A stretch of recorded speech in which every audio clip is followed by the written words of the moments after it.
I know that you're down, just feel. So you want to get started in permaculture, do ya?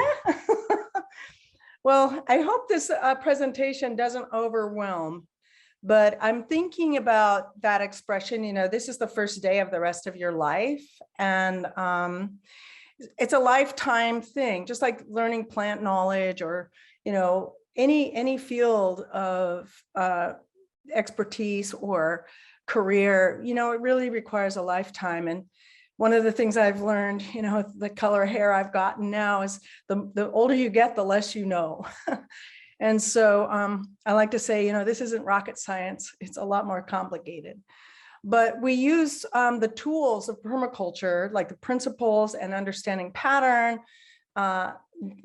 functions of pattern, natural patterns, and that helps us wrap our minds around sort of complex systems. So I'm going to be I'm going to start out talking about the different kind of professions that you can get into in permaculture that are commonly, permaculturists are commonly called into. And then I'm also going to share the skills. And I hope that doesn't get too overwhelming, but I'll soften it as we go. And then the last part, I want to tell my story a little bit, so just some of my adventures and things that have happened that were largely unexpected, that I never really thought would happen in my life. Who knew? So professions in permaculture, there's design, education, agriculture, engineering, consulting, and community development. And these are the primary fields. Of course, you can get into banking and doing other things as well, but these are the primary professions that I've seen permaculturists get called into. So with design, I am a designer. That's largely what I did. I had a landscape design build company for many years. But yeah, architecture, land use planning, landscape design, of course, consulting. So yeah, we could use more permaculturists in land use planning and city planning, urban planning. It would be great to have a team of permaculturists on there. Education, permaculture design courses, of course, the famous PDCs, but also we need to have more permaculture teachings and permaculture education in public and private schools, especially for teens and childhood education. I've been really lamenting what's going on for a lot of teenagers these days, with the world being what it is. And these teens have been born into a world spinning out of control, and they need solutions, they need hope, they need mentors. When in high school, when they give, environmental education, it's often about, species extinction, ocean collapse, climate change, overpopulation. And it's depressing. And there's a lot of anxiety and depression that teens particularly are suffering. So I'm putting a call out. We need teenage curriculums for high school kids.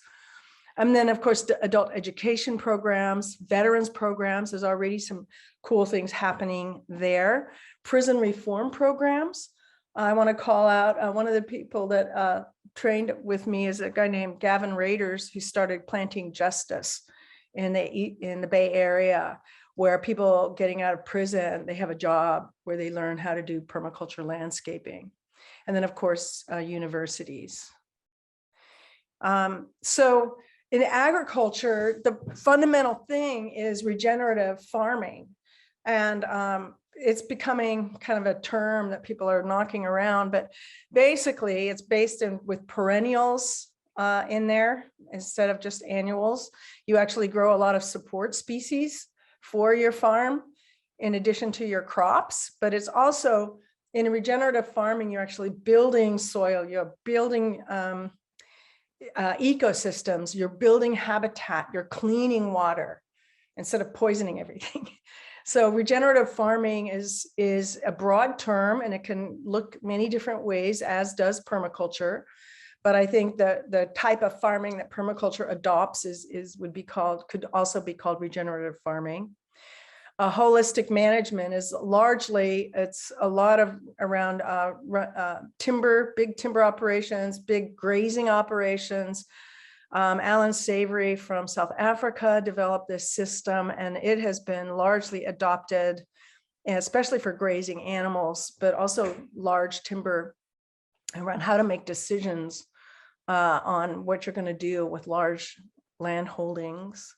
And of course, farm consulting. There's more and more people now wanting to transition into organic and even better into permaculture. Soil science, one of the darlings in our community is Dr. Elaine Ingham, who has soilfoodweb.com, but she's wicked behind a microscope and is teaching people about the soil microbes and the life in the soil, which is really, really important. And then of course, ecology and biology. I think if you're doing agriculture, you have to have an understanding of ecology and biology in order to be a good farmer. And then engineering, we need you. Engineers, civil engineers, we need you. So we don't have enough engineering. So I'm putting a call out for civil engineers to really start getting rid of the culverts and doing what's creating a lot of erosion and adopting a lot of the permaculture systems of water management.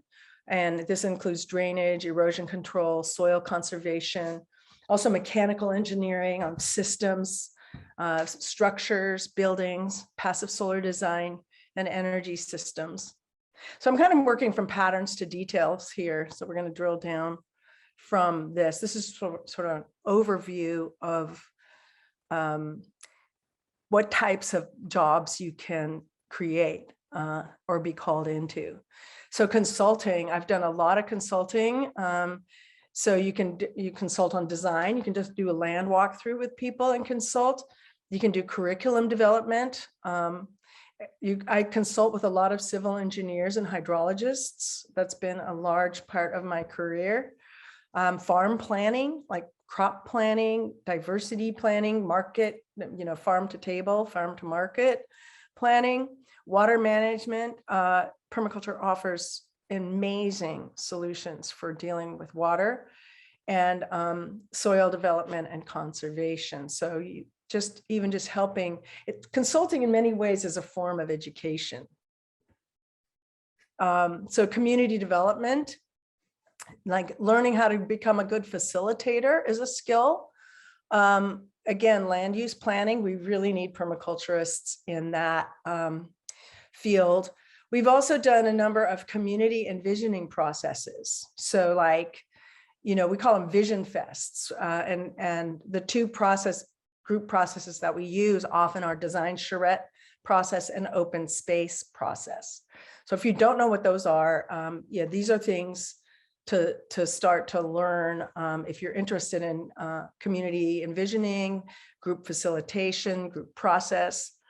We also need more permaculturists in policy making and urban planning. I think that not having permaculturists in these fields is why we're facing what we're facing today.